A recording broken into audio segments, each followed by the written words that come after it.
seja bem-vindo ao programa Ação Nacional. O mundo nunca teve tanta gente morando fora do país de origem. A ONU, Organização das Nações Unidas, avalia que existem atualmente 160 milhões de imigrantes, pessoas vivendo fora de seu país pelas mais variadas razões, da mudança temporária por exigência do trabalho, à tentativa de uma vida melhor no exterior, fugindo de guerras, por exemplo. E para falar sobre isso, eu recebo Roberval Freire, agente da Pastoral do Migrante, e também Miguel Angel Almada, ex-refugiado e coordenador da Rádio Web Migrantes. Obrigado pela presença de vocês dois aqui no programa Ação Nacional. Eu que agradeço o convite, Júnior, e poder estar falando sobre essa temática que hoje em dia está globalizada, né? É muito interessante esse tema. Olá, Júnior. Olá, telespectadores. Obrigado pelo convite. E vamos partilhar um pouquinho o que a gente tem vivido nisso. Sem dúvida. Olha, eu queria falar um pouquinho aqui com o Miguel, em primeiro lugar. Gostaria que você contasse um pouco a sua história, Miguel, nessa questão do refugiado. Como é que é a sua história para a gente poder entender isso? Eu inicialmente fui para a Europa, fui para a Inglaterra. Eu não me adaptei ao processo. Saí por problemas em Chile, na época que estava a ditadura do Pinochet, que praticamente se passaram 18 anos, mas eu estava na universidade, eu tive sérios problemas e eu tive que sair rapidamente para o refúgio. E esse refúgio, quando um sai, você não se programa, é automático. Você tem que ir para o aeroporto, fazer os contatos quando está fora do país, para tentar encontrar um lugar, um país para que exista esse refúgio. Como a minha irmã morava na Inglaterra, aí eu parti, a primeira opção foi lá, eu vou para a Inglaterra, lá vou pedir refúgio e vou tentar me fixar por lá. Mas com o decorrer do tempo, já se tinham passado 1 ano e meio que estava morando na Inglaterra, eu não estava me acostumando ao sistema, e eu sentia falta um pouco da América Latina, de toda essa efervescência política que estava acontecendo em Chile. Então, chegando aqui no Brasil, eu precisava fazer alguma coisa.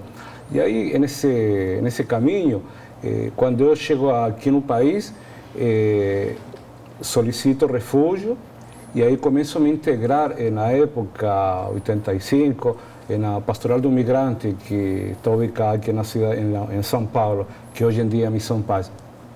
O processo de refúgio é um processo complicado, porque para você sair, para você tentar se integrar, se reinserir numa sociedade que é diferente, onde as línguas são diferentes, as culturas diferentes, para os refugiados muito mais é perverso, porque você não estava preparado para nada.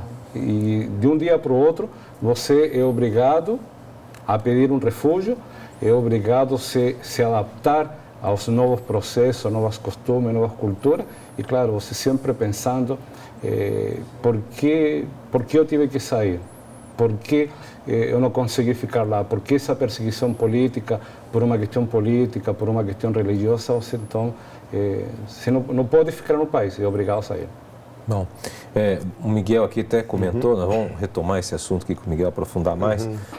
Ele falou sobre a Pastoral do Migrante, né? Ele citou aqui agora. Bom, você está aqui, é um agente da Pastoral do Migrante, né, Roberval? Gostaria que você falasse um pouquinho o que é essa pastoral, qual é a atuação dela, pertence à Igreja Católica, né? Sim. Então, o Serviço Pastoral dos Migrantes é uma pastoral social, e o ano que vem vai fazer 35 anos de existência, né? Junto com outras pastorais sociais, fazem parte da Comissão 8 da CNBB, né?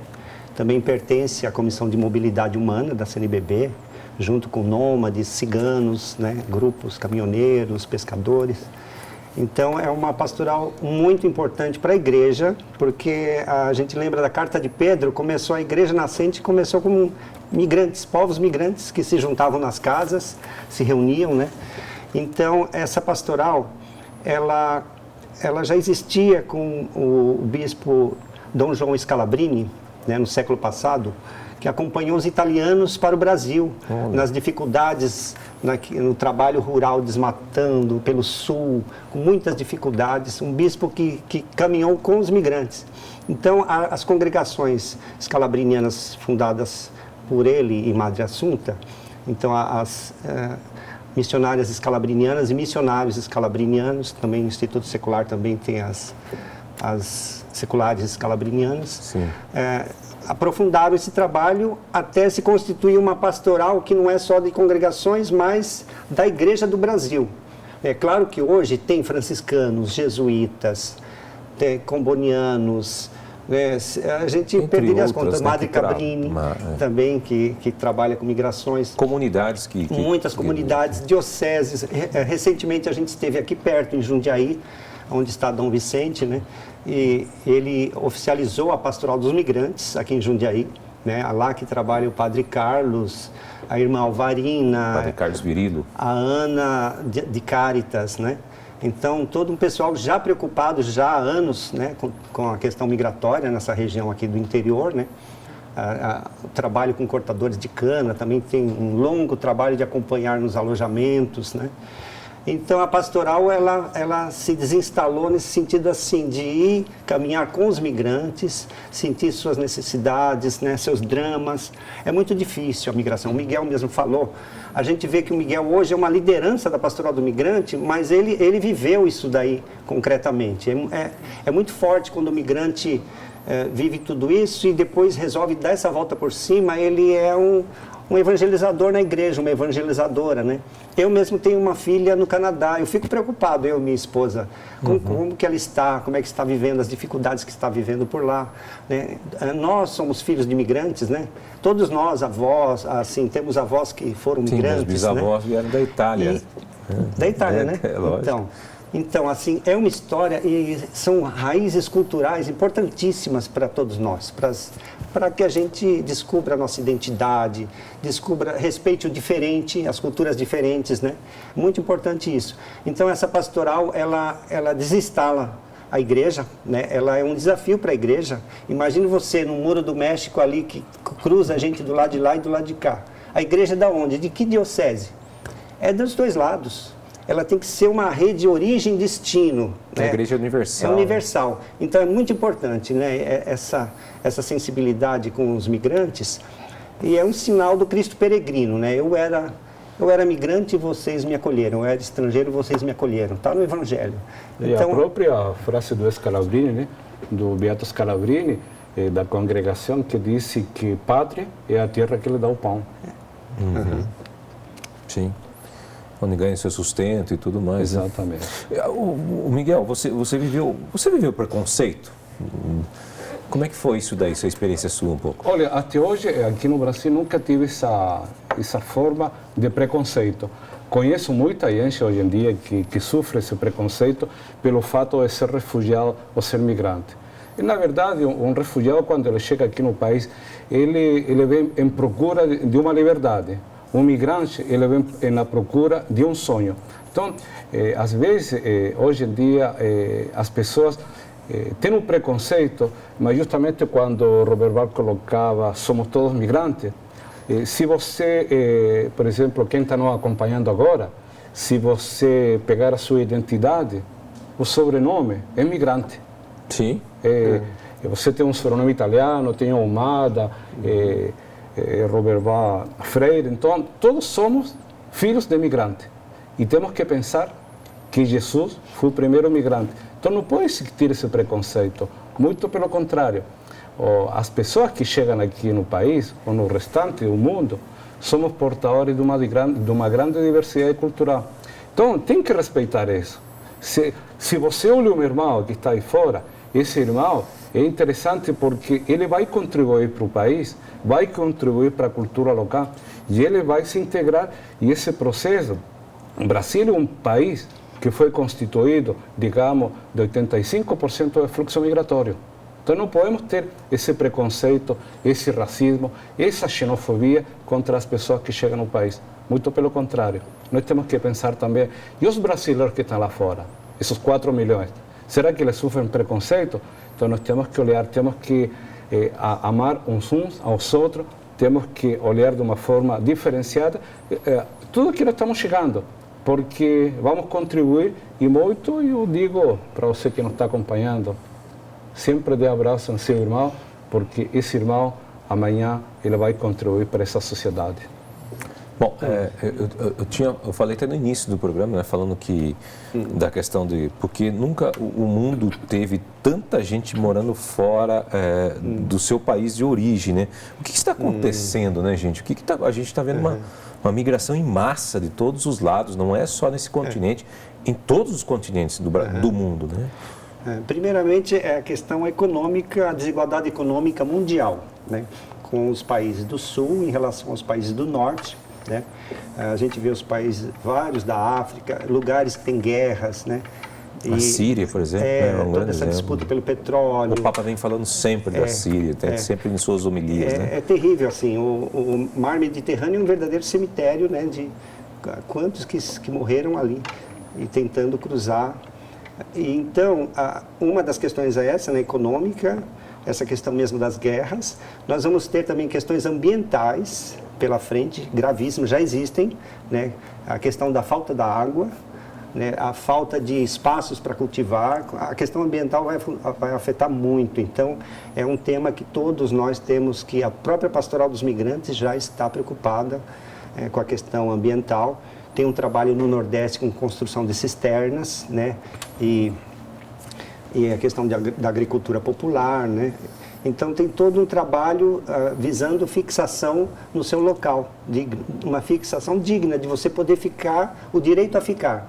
Você tem o direito a sair e o direito a ficar, né? Só que acontece, tem situações que nem tem o direito a ficar, nem o direito a sair, nem o direito a cruzar. Então, a pessoa fica numa situação de limbo, né? Então, é grave, de fato é grave. Então, mas a gente da pastoral, nós tivemos essa consciência de que o fato de ser o ser humano, isso já é a base para a ideia de cidadania universal, né? Em que pese as restrições nacionais com a entrada de imigrantes, mas a gente defende o ser humano com uma dignidade universal, né? Que ele tem que ser acolhido, né? Os 4 verbos do Papa: protegido, né? Promovido e integrado. Integrado não no sentido de submetido, mas no sentido de participar da vida social, formar sua associação, né? Viver sua cultura, sua forma, assim, partilhar com os outros diferentes, ter essa dignidade do ser humano. Então, nós refletimos a cidadania universal e vimos que isso não é fora do mundo, não. Isso daí é uma coisa que nasce do Evangelho, essa ideia da cidadania universal. Ela é muito viva, porque você vê um morador de rua na cidade, você vai dizer, não tenho nada a ver com isso. Ele é um ser humano que está morrendo de frio. Então, é importante para nós essa sensibilidade, né? Essa preocupação com o migrante. E, Roberto, tem outra coisa, né? Quando você coloca, por que tanta gente morando fora do país, no mundo inteiro? Hoje em dia, segundo dados da ONU, temos aproximadamente 280 milhões, né, de pessoas que estão no mundo. Sim. Fora disso, nós temos 70 milhões de refugiados. Na América Latina, nós temos aproximadamente 30 milhões de pessoas que circulam aqui na América Latina. E por que se produz todo esse processo? Pelos processos econômicos e políticos de cada país. Hoje em dia, com essa economia neoliberal que está existindo na América Latina e no resto dos países do mundo, eles sufocam os países. Então, por exemplo, aqui no âmbito da América Latina, todo o processo que o Brasil hoje em dia está, a Argentina que sofre, a Colômbia, Equador, Chile é um dos países que mais cresce economicamente. E por que essa migração se produz, migração em massa? Porque você precisa comer. Existem 2 coisas na migração. Ou eu morro de fome, ou saio do lugar para eu enviar dinheiro para minha família, para ela não passar fome. Então, isso tem acontecido muito com a Venezuela agora, né? A gente até vai aprofundar um pouco mais esse assunto, mas é um dos fatos. Estão passando fome. Claro, exatamente. Não tem comida. Exatamente. E nessa questão da Venezuela, na questão no sentido humanitário, os países têm acolhido muito aqui na América Latina, né? Brasil é o país que menos acolhe venezuelanos praticamente na América Latina. Colômbia, Equador, Peru, Chile e Argentina são os mais que acontecem. Mas, por outro lado, precisa urgente, por exemplo, falar um pouco sobre a Venezuela, tentar dialogar, conciliar. Existem antagonismos políticos internamente, que esses antagonismos têm que deixar de lado porque tem que prevalecer, ante mais nada, o ser humano. Eu não sou a favor nem Guaidó nem Maduro. Eu acho que o ser humano é muito mais importante. Os países eles têm que ter um sentido de se organizar, de ajudar a Venezuela, mas não de repente querer mudar o sistema da Venezuela de um dia para o outro, porque isso afeta aos venezuelanos. Hoje em dia, os imigrantes venezuelanos que chegam em Pacaraima, Roraima, Boa Vista, chegam em situações precárias. Quando eles vêm para São Paulo, eles começam a contar as histórias de fome, de caminhar 30 dias, de ficarem na rua. E são pessoas que a Venezuela, diga-se de passagem, recebeu mais de 1 milhão de brasileiros na época do auge econômico do país. Então nós temos que também começar a olhar dessa forma. Sim, eu vou aprofundar esse assunto da Venezuela com você, é que eu preciso ir para um rápido intervalo e a gente volta já.